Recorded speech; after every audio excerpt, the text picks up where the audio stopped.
Welding has been around in some form or fashion since the 4th century AD, and modern welding techniques fueled the Industrial Revolution and are crucial to many modern industries.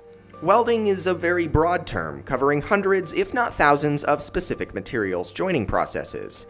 Even if you're not a welder by trade or materials joining engineer, understanding how various materials can be joined is a fairly useful life skill. To start off your understanding of welding processes, let's throw out a bunch of acronyms and terms and then dive into specific processes a little later on. The main welding processes are shielded metal arc welding, gas tungsten arc welding, gas metal arc welding, flux cord arc welding, submerged arc welding, electroslag welding, and lastly, resistance welding. These are only the basic welding methods, and there are many different variations of each, along with techniques that weld using frictions, lasers, and even electron beams. Each process is specifically designed for different metals, and there are even processes that can weld dissimilar metals, like copper and iron. There's no way we can cover an extensive review of every single welding process in this video, but we can probably cover enough so you can keep up in a conversation about welding,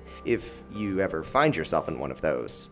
All welding processes induce fusion through some energy source. In other words, the base metal is melted in some way. Processes like shielded metal arc welding use an electrode that melts to induce fusion on the base metal and acts as a filler metal for the joint. Gas tungsten arc welding, or what you might know by the name of TIG welding, uses a tungsten electrode and an inert gas, usually helium, to weld the base metal. What you'll find in common between all of the processes mentioned in this video is that there's some form of arc or electrode being used to spark the fusion reaction, thus the A in all of the acronyms for each technique. The only exception in the list that we provided is resistance welding, which uses an electric current to generate heat through the resistance of two overlapping metals. This is just simply a slightly different use of electricity to weld. Arc welding is the most common, but it's also important to note that there is also gas welding and energy beam welding. These processes use gas or energy beams to heat up the material, rather than current and voltage. Gas and energy methods, while variant, are fairly simple to understand in basic mechanics. Each different arc technique uses a different electrode and a different setup of applying flux to the weld. Flux is a purifying agent that helps welds bond materials and maintain uniform structure, therefore increasing strength.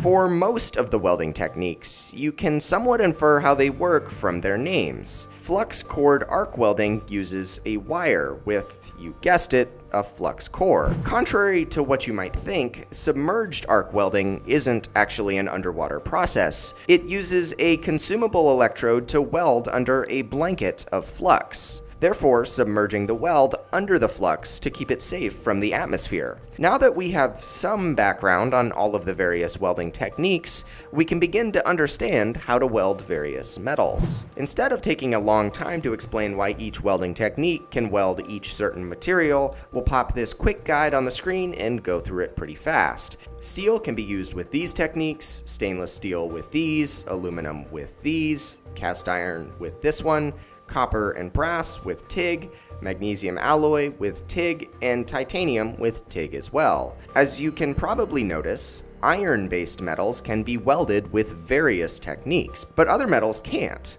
That's because they have less compatible cell structures and they take specific techniques to weld. The reason behind both steel's wide range of techniques and other metals' specific techniques has to do with cell structure, phase changes, melting points, and many other factors that we won't get into here. If you want to join two dissimilar metals, say aluminum to steel, welders have to get creative in their techniques. The most common way to weld dissimilar metals, or metals not compatible with each other, is to use a filler metal that is compatible to both. In the case of aluminum and steel, zinc can be used as a transition metal, or special transition inserts can be fabricated. If you want to learn about the welding of dissimilar metals, these processes are on the cutting edge of materials joining techniques. Groundbreaking research is continually being made in the areas of friction stir welding, laser welding, and even explosive welding. Welding is both an incredibly simple thing to grasp, yet also a process filled with endless complexities and sciences.